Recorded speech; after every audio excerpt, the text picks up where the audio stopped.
y seguimos entonces en otro Creando Ecos, un espacio en el mundo digital a través del cual Ecos de Paz quiere acercar a todos ustedes la información o acercarlos a nuestra plataforma. Vamos a empezar otra vez. Hay alguien martillando por ahí. Bien. Y continuamos en otra edición de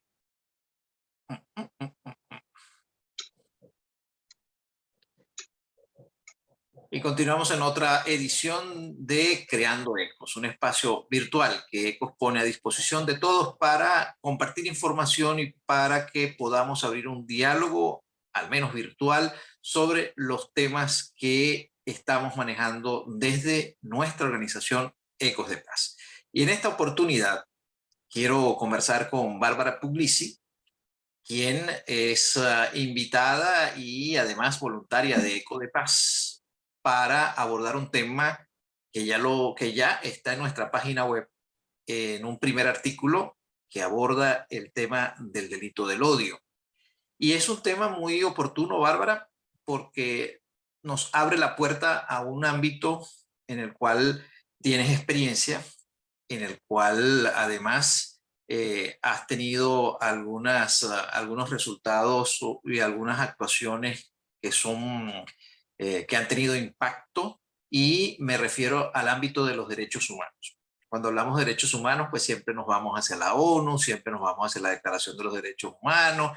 Siempre hay quien diga, bueno, pero es un tema como muy romántico, muy altruista. Pero entonces quisiera, Bárbara, con tu experiencia en esa área, primero, bueno, que compartieras un poco cuáles han sido tus logros o aportes en el tema de derechos humanos para que la gente te pueda conocer mejor. Y en segundo lugar, que nos expliques o nos puedas ilustrar en relación a cuál es el vínculo que existe entre este tema que estamos abordando desde Ecos de Paz, que es el discurso al odio, y los derechos humanos. Gracias, Carlos. Pues sí, no, bueno, el trabajo que hemos hecho en materia de derechos humanos no ha sido solamente más que documentar los casos, generar informes, generar patrones en violaciones de derechos humanos y llevarlos a los organismos internacionales, ya sea a los organismos regionales como la CIDH en el continente americano, como en Naciones Unidas a través de la ONU y de los comités de derechos humanos en distintos ámbitos, en ámbitos de derechos políticos, civiles, económicos, sociales. Y bueno, hoy nos toca hablar un poquito de lo del delito de odio, que va concatenado a la campaña que se está realizando en Ecos del discurso de odio. Lo primero que quiero dejar claro que cuando uno habla del delito de odio, uno cree que tiene una categoría específica en la ley, ¿no? Y que dice, estos son los delitos de odio. Pues no, son delitos que en algún ámbito pueden ser ordinarios. Pongo el ejemplo, un homicidio es un homicidio, pero cuando ya el homicidio pasa a ser de la expareja o de la pareja hacia la mujer, ya entramos en una categoría que se llama feminicidio. Lo mismo pasa con los delitos de odio. Son agresiones, son homicidios, son agravios verbales y psicológicos, que una vez que están en contexto de que sean aplicados de forma sistemática a un grupo minoritario de la sociedad, estaríamos entrando entonces en un delito de odio. Y el discurso de odio entra en estos tipos de delitos. Por ejemplo, la incitación a delinquir es un delito a través de discursos, a través de acciones, a través de mensajería.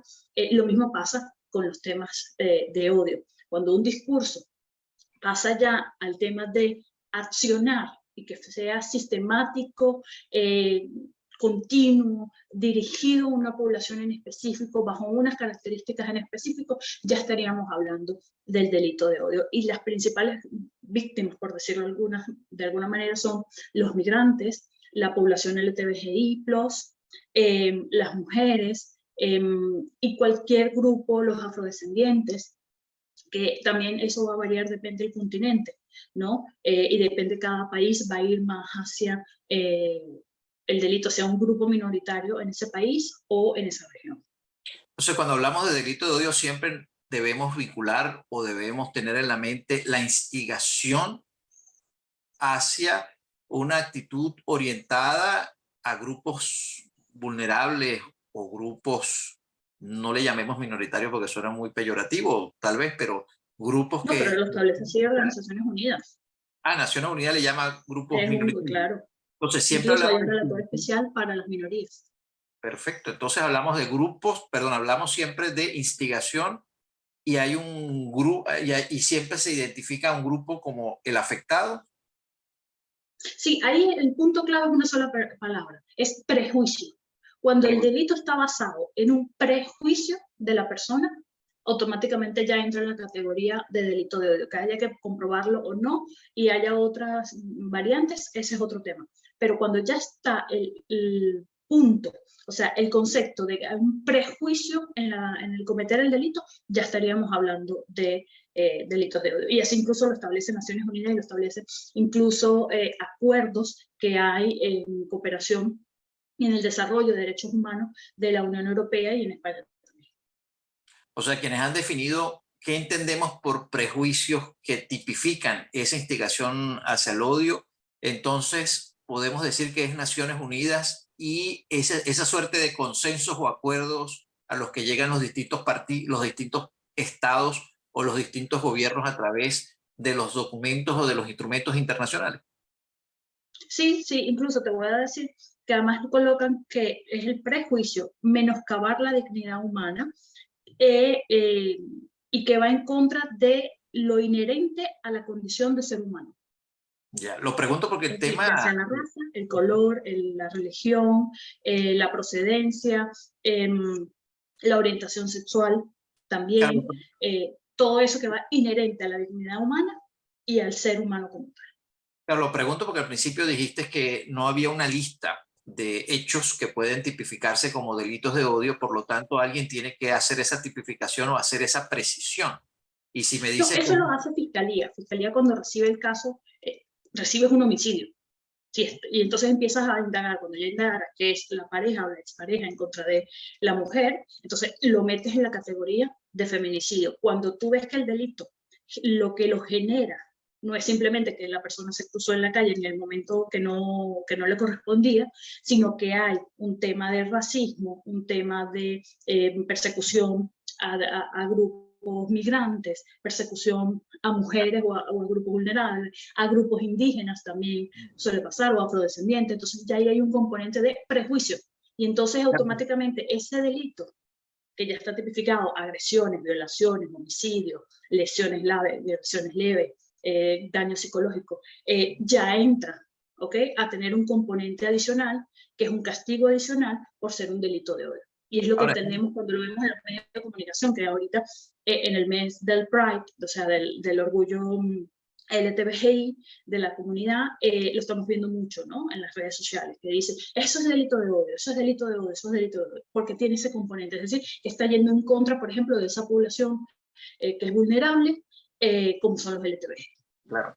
Ahora, eso nos lleva a plantear la necesidad, lo importante que es que los funcionarios públicos en el ámbito judicial y de las instituciones como la que mencionas, de la Fiscalía, estén capacitados para poder hacer el análisis y la identificación de cuando estamos frente a un delito de odio, ¿no? Porque no es... Sí, y no solo los funcionarios, o sea, los ordenadores de justicia, que lo que tenemos como fiscales, jueces, abogados, los de seguridad, que son las policías, las guardias nacionales, los ejércitos, incluso hasta un cierto punto, porque, por ejemplo, en materia migratoria lo vemos con el tema de frontera, quien da la primera cara en materia de seguridad es el ejército para salvaguardar el territorio nacional.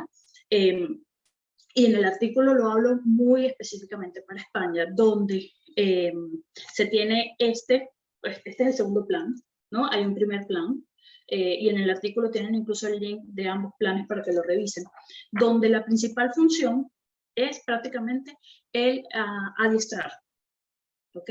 Adiestrar, acompañar, enseñar y dirigir a los funcionarios de seguridad, que es policía y guardia civil, y las policías aquí como municipales o locales por el tema de las comunidades autónomas, que cada Es una este plan, tiene su propia ¿vale? ejecución.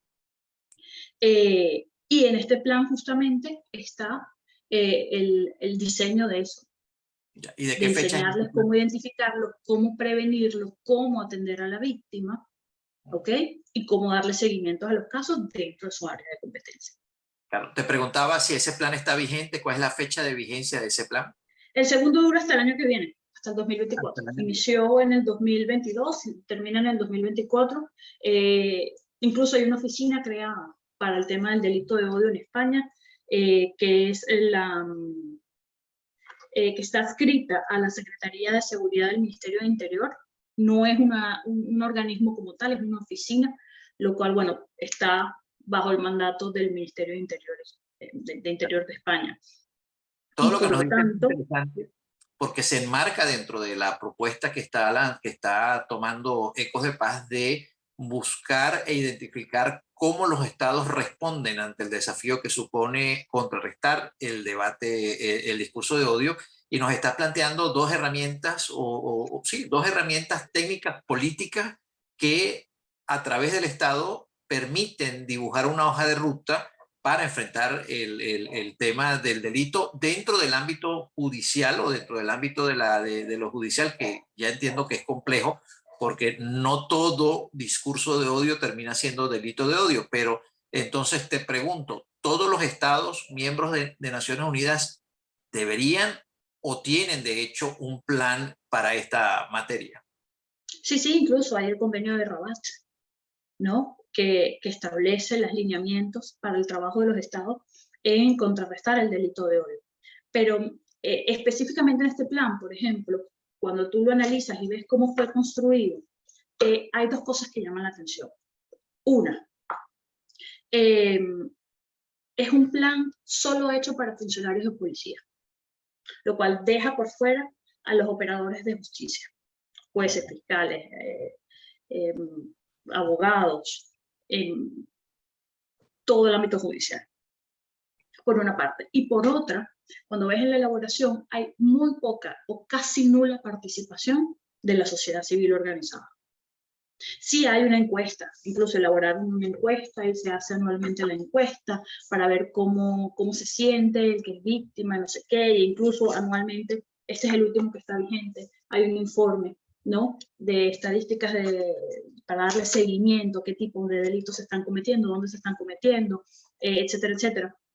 Y de eso después podemos hablar en otro episodio del podcast para verlo con más crueldad, ¿no?, en número, en cifras, en personas que sufren y padecen este tipo de delitos, pero dejan por fuera a la sociedad civil, que es una pieza fundamental, porque recordemos que el discurso de odio y los delitos de odio se generan, tienen su nicho dentro de la sociedad, en el desquebrajamiento de la cohesión social, en la falta de integración de grupos minoritarios a la sociedad. Entonces, un factor importante que para la prevención y para el diseño de políticas públicas, que es tomar en cuenta al ciudadano, no solo el ciudadano de pie, sino organizaciones que trabajan sobre la materia, pues no están. Y yo creo que en el tercer plan, si van a elaborar un tercer plan, es necesario que eso se incorpore. En otras palabras, te entiendo que dentro del plan no hay ninguna instancia, ninguna organización que tanto a nivel autonómico en España o local o a nivel nacional permita que las organizaciones que trabajan el tema del odio o la sociedad civil que esté interesada en aportar algún tipo de propuesta o de iniciativa puedan sentarse frente a las autoridades para debatir, discutir y lograr llegar a acuerdos para la implantación de alguna medida en esta materia. Sí, sí, el plan simplemente establece que se cree como una especie de asistencia y apoyo a los organismos de seguridad locales y regionales o de las comunidades autónomas, pero no existe un trabajo de tú por tú. También existe la asistencia y apoyo a la víctima, el mejoramiento de mecanismos de coordinación entre las fuerzas de seguridad, o sea, es de coordinación, no de desarrollo al interno, al abajo, que es lo que uno trata de hacer con las políticas públicas, ¿no? Llevarlo, a descomponerlo el mínimo factor para que se pueda hacer un trabajo desde las bases de la sociedad para que se vaya creciendo y se vayan haciendo los cambios. Creación de grupos de lucha contra el odio, desde las comisarías y brigadas, impulsos en la formación, incentivación de la participación, la colaboración del tercer sector, pero así como que muy para allá. Incluso en el periodo de ejecución está más para allá. Así que no hay tampoco una oficina regionalizada. Como te digo, esta es una oficina que está dentro de un ministerio. No es que Ahora, sea una oficina nacional con competencias nacionales y que pueda tener oficinas regionales y dependencias regionales que ayuden a esto. claro. Por lo Ese es un tanto, plan que al final termina siendo un instrumento técnico-político que viene del Poder Ejecutivo, de la rama ejecutiva. Y es un y plan de ejecutar acuerdos internacionales. internacional. Acuerdos Pero internacionales como el europeo, como el de Naciones Unidas, como el de Rabat, que incluso establece estas políticas. Esto es respuesta de eso, pero es una respuesta que yo te la puedo aceptar en un primer año, porque estás en proceso de ensayo y error. Pero esta oficina fue creada en el 2018. Han pasado 5 años. claro, ahora desde el punto de vista jurídico, porque ese es un plan técnico político que responde, por supuesto, a los gobiernos que están en el momento, y cada gobierno pues tiene el compromiso, digamos, de mantener una política en esa materia, y cada uno le agregará o le quitará o le dará un toque que al final no modifique mucho la esencia o el compromiso global y hasta europeo de enfrentar el discurso de odio. Pero desde el punto de vista jurídico, en donde entra el tema del delito, porque todo delito tiene que ser tipificado por ley, y entendiendo que este plan se orienta hacia la formación y capacitación de los cuerpos policiales, ¿qué herramienta o qué instrumento jurídica tiene España para enfrentar el discurso de odio? Al interno tiene el Código Penal, Uh -huh. que tipifica todos los tipos de delitos, ¿no? Uh Y -huh. que le pone estos componentes extras para que la gente nos entienda, que son la categoría, por ejemplo, de delitos de odio, que tienen como un plus, un agregado a la pena por la forma o por el motivo por el cual lo estás ejecutando. Okay. Pero se Y basa todo, principalmente en Código Penal, pero no existe tampoco una ley específica que detalle, como te digo yo, un código como tal y te pregunto, de derechos humanos. a tu juicio, tendría que haber una ley en cada uno de los estados que abordara el delito de odio, o eso es exclusivo de materia penal y no necesita una ley especial, o por la naturaleza de ese fenómeno es muy complejo llegar a una ley especial, porque pudiéramos llegar a aquello que algunos autores y estudiosos del tema advierten, de que la criminalización del discurso de odio podría llevarnos a confrontar la libertad de expresión, en donde la libertad de expresión podría salir asfixiada, y con ello pues se lesionaría las bases de un modelo político que se sostiene en la libertad y que se sostiene en el respeto a la dignidad de las personas y al reconocimiento de la diversidad en la sociedad. Sí, pero cuando estamos hablando de un delito ya pasamos una línea roja y bastante gruesa. Cuando hablamos de un delito de odio estamos hablando de gente que lesiona, no es simplemente un tuit. Es alguien que agarró un arma y ejerció acciones en contra de esa persona o de ese grupo de personas. O sea, ya estamos pasando una raya que está muy bien delimitada, que es el tema del delito, no desde ahora, sino desde la época de los romanos. Claro, Esto pero de cuando leyes me hablas de especiales, este tipo a mí de lo que me delitos, preocupa es que cuando uno ajá, empieza en materia legislativa a desarrollar leyes especiales, empiezas a tener cantidad de cosas por todos lados, leyes que se contradicen, artículos que no van, penas que son distintas. Yo soy más del principio de codificación de los temas. O sea, si esto es un tema penal, como claramente está, porque es delito de odio, entra en el ámbito penal, entonces lo que hay que hacer es una pequeña modificación del Código Penal, en adaptarlo a las nuevas realidades y a los nuevos objetivos en materia de protección de derechos humanos. Nada más. O sea, porque como te digo, ya los delitos están establecidos. claro, Se pero crearán a lo mejor delitos nuevos, como pasó con el Internet. Antes nosotros no teníamos delitos cibernáuticos, ahora sí. Pero te pregunto por tu propia narrativa, cuando me hablas de, por ejemplo, el feminicidio, y me colocas como un atenuante, perdón, como un agravante el tema de que haya sido como producto del discurso de odio, no me estás tipificando, es decir, no me pones al discurso de odio como el centro el centro de la norma que se criminaliza, ¿no? O que se penaliza. Claro, porque es que Cuando el hablo de discurso leyes de odio especiales, como pues se tal, serían leyes para regular ese discurso. claro, pero el discurso de odio como tal es un tema social. Okay. Que una persona piense en que no le gusta un grupo determinado o se sienta que está siendo invadido en su privacidad, en su ámbito, etcétera, etcétera, no implica que sea un delito. Ahí estamos de libre pensamiento y hasta podríamos hablar un poco más y del famoso derecho a la libre expresión. Por eso te digo, o sea, esto, más que atacarlo con un código penal y unas leyes y unas sanciones, incluso lo hemos visto, hay delitos que se le aumenta, cuadriplica la pena y los delitos se siguen cometiendo. Ese no es una persuasión, eso no persuade al agresor a que cometa o no el delito. ¿Okay? Simplemente que la sociedad considera que debe ser más, el peso de la ley debe caer más sobre ciertos delitos que sobre otros según el valor que le determines a la vida, a la integridad física, etcétera, a las propiedades, etcétera, etcétera. El tema aquí es un tema social, un tema de base, donde lo que se tiene que analizar a través de políticas públicas es, una vez que tú tienes estadísticas, organismos, convenios internacionales que te están diciendo, es sentarte como sociedad a decir de dónde se está naciendo este discurso del odio. ¿Qué es lo que está procurando? ¿Cuáles las víctimas? O sea, hacer el patrón de seguimiento y en base a eso actuar como sociedad. Claro. En prevención. Yo creo que no hace falta llegar directamente al delito si empezamos con temas de prevención y abordaje de los casos correctamente. Entonces nos volvemos a conectar con el inicio de esta campaña en Ecos de Paz, que aborda lo complejo que es tratar el tema del discurso de odio, porque no se trata de un hecho en el cual alguien tomó un arma y disparó, o en el cual alguien empujó a otro y se cayó y sufrió lesiones más graves, sino que se Porque es trata... que además siempre va a ocurrir. Claro, pero Desde que se que el trata... hombre es hombre, eso siempre va a ocurrir. Lo que hay que tratar es que sean casos aislados, Claro, casos muy puntuales.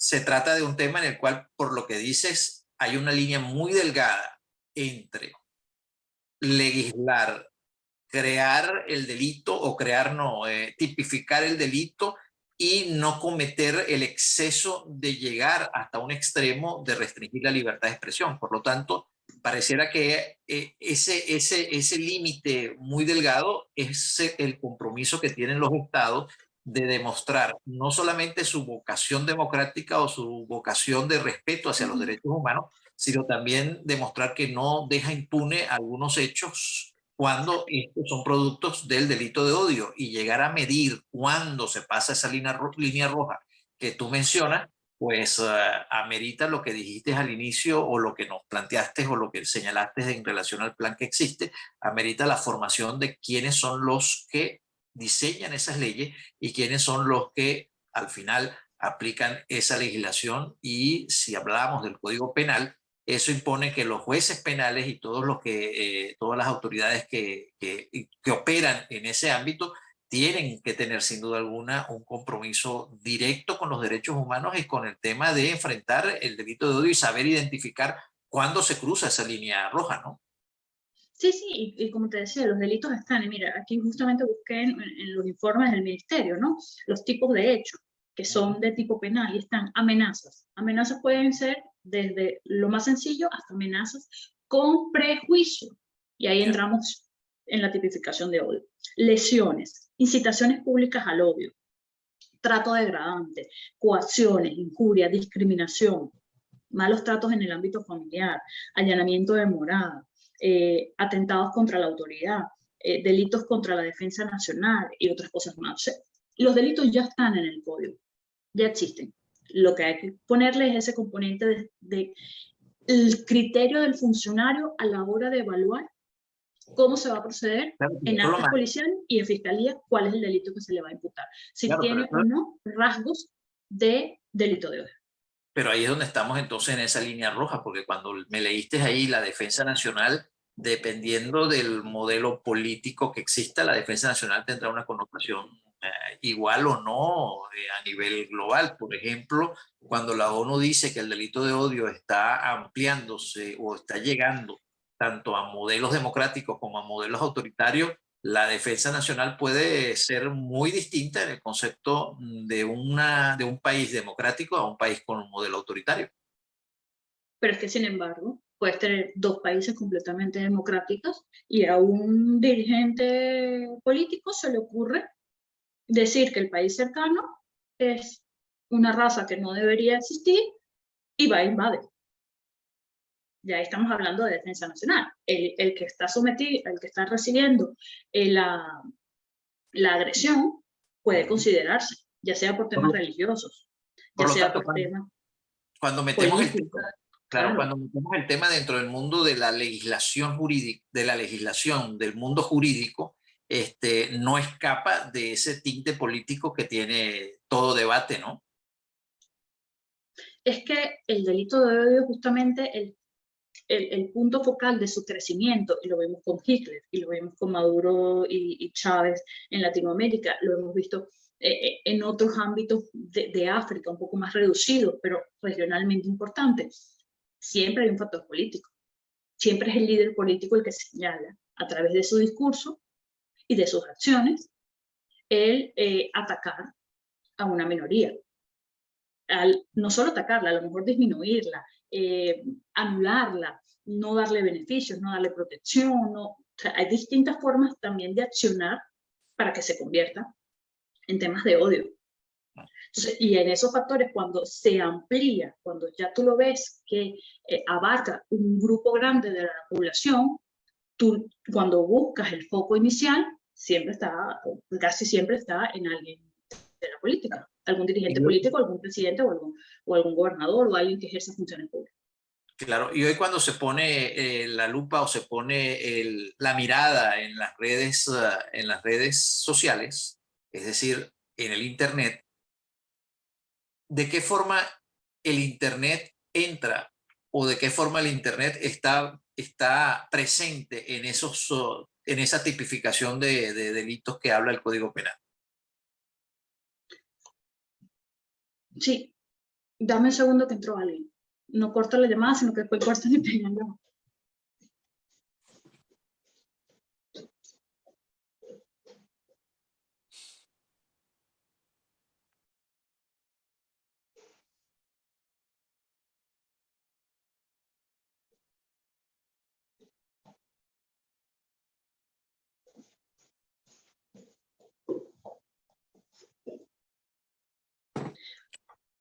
En el ámbito de las redes sociales, lo que hace es que se masifique. Porque claro, un tweet, un post de Instagram o de cualquier otra red, su expansión es mundial. Alguien que puede colocar un tweet en Sudáfrica, puedes estar arriba en el Polo Norte y lo puedes ver. Y ya queda de parte de quien lo ve si hace la correspondiente denuncia, si no le da seguimiento a eso, si avisa a las autoridades del bloqueo, ¿no? Porque incluso hay acuerdos con Naciones Unidas y organizaciones, empresas que manejan redes sociales para el control de este tipo de discursos de odio dentro de las redes sociales, ¿no? A través de palabras claves, formas claves, personas claves, pueden hacer como una especie de control, no previo, sino posterior a cuando ya se haya difuminado el mensaje. Bien. Bueno, por tus palabras queda muy claro ese mensaje de advertencia que dan algunos especialistas y del cual también se hace eco el secretario general de Naciones Unidas cuando dice que hay que tener mucho cuidado porque las respuestas para enfrentar el problema del discurso de odio pueden terminar en violaciones también a los derechos humanos. Por lo tanto, estaríamos respondiendo, o por lo tanto, el alerta es no responder a una violación de derechos humanos cayendo en otra violación de derechos humanos, lo que supone, por supuesto, un compromiso y un perfil muy especial de los presidentes, de las autoridades, de los jueces y sin duda alguna del ciudadano que al final es el usuario de la red, es el quien puede crear ese mensaje de odio en la red y generar todo un efecto expansivo peligroso, y también es quien tiene la posibilidad de contrarrestar ese discurso de odio una vez que se enfrenta al mismo, ¿no? Y vuelvo y repito, es un tema muy oportuno para abordar esta campaña en la que estamos dentro de Ecos de Paz, de trabajar juntos en identificar aquellos elementos que hacen posible saber cuándo nos encontramos frente al discurso del odio, tanto dentro de las redes como fuera de las redes, ¿no? ¿Alguna otra apreciación, Bárbara, sobre tu artículo que No, ya bueno, está? los invito a que lean el artículo a través de la página web de Ecos de Paz y que nos hagan llegar sus comentarios, sus propuestas, sus ideas, incluso cómo se sienten cuando ven un poco lo que desarrollamos en el artículo, que son las instituciones dentro de España que están manejando el tema del delito de odio. Pero y a todos aquellos que nos ven desde otro país, en base a la conversación que hemos tenido con Bárbara, les invitaría a que investiguen a través de las redes sociales, que es la forma más rápida, inmediata y económica de hacer la investigación. Investiguen si en su país hay un plan, como el plan que existe en España. Identifiquen qué tipo de legislación, además del Código Penal, si existe alguna que regula el tema del discurso el tema de discurso de odio, establece protocolos para enfrentar el discurso de odio, y compartan esa información, porque ya estamos claros de que la planificación y las leyes no son suficientes, son necesarias, pero si no estamos informados como ciudadanos de cuáles son los mecanismos institucionales que tenemos para poder contrarrestar el discurso de odio, pues podemos involucrarnos en campañas como esta, podemos hacer infinidad de actividades de tipo educativa, de concienciación, de sensibilización, pero tendremos entonces un elemento en contra, o estaríamos fallando en no identificar cómo procesar y cómo sistematizar y cómo contrarrestar institucionalmente o acompañar a los estados y a los gobiernos de manera institucional en la tarea que nos invita la ONU y nos invitan todos aquellos convenios internacionales que se han firmado en esta materia, de ser parte de la solución y no parte del problema. Gracias por esta oportunidad, Bárbara, por compartir este tema que para algunos puede ser muy técnico, pero que sin duda es pieza clave para poder armar el rompecabezas de cómo enfrentar el problema del discurso de odio. Hasta la próxima oportunidad en Muchas gracias. Creando Ecos. Hasta luego. Gracias.